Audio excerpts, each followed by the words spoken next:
যুক্তরাষ্ট্রের সম্ভাব্য ভ্রমণ নিষেধাজ্ঞায় শঙ্কিত পাকিস্তান ও আফগানিস্তানের নাগরিকরা। এমন পদক্ষেপকে দুর্ভাগ্যজনক অভিহিত করে উচ্চশিক্ষার স্বপ্ন দেখা শিক্ষার্থীরা অধিক ক্ষতিগ্রস্ত হবে বলে মত তাদের। তাছাড়া দুর্বল অর্থনীতির দেশগুলোর প্রতি নিষেধাজ্ঞা আরোপ না করার অনুরোধ আফগানবাসীর।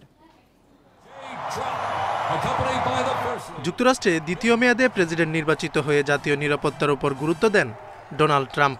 দেশটিতে প্রবেশে ইচ্ছুক যে কোনো বিদেশির পরিচয় যাচাই বাছাইয়ে জোর দিতে গত ২০ জানুয়ারি একটি নির্বাহী আদেশেও সই করেন তিনি।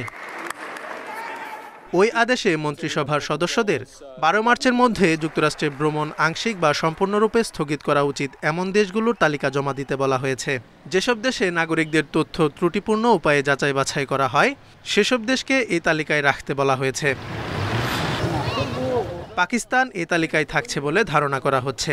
বিষয়টি নিয়ে উদ্বেগ প্রকাশ করেছে দেশটির নাগরিকরা। বিশেষ করে শিক্ষার্থীরা অধিক ক্ষতিগ্রস্ত হবে বলে মত তাদের। পাকিস্তানি তরুণরা যারা শীর্ষস্থানীয় মার্কিন বিশ্ববিদ্যালয়গুলোতে পড়াশোনা করতে চায় তারা উচ্চশিক্ষা থেকে বঞ্চিত হবে। যেসব শিক্ষার্থী এরই মধ্যে ভিসা এবং অভিবাসন প্রক্রিয়ায় প্রচুর অর্থ বিনিয়োগ করেছে তাদের অর্থ এবং সময়ের অপচয় হবে। এটি তাদের বড় একটি ধাক্কা। আফগানিস্তানও মার্কিন নিষেধাজ্ঞার তালিকায় থাকতে পারে বলে শঙ্কা দেশটির নাগরিকদের।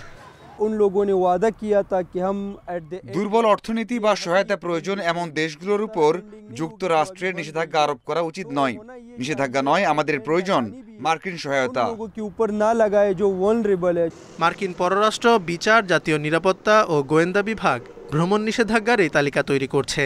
তবে তালিকায় কারা থাকছে প্রাথমিকভাবে কিছুই জানায়নি তারা। Jobayer Hossain, Independent news.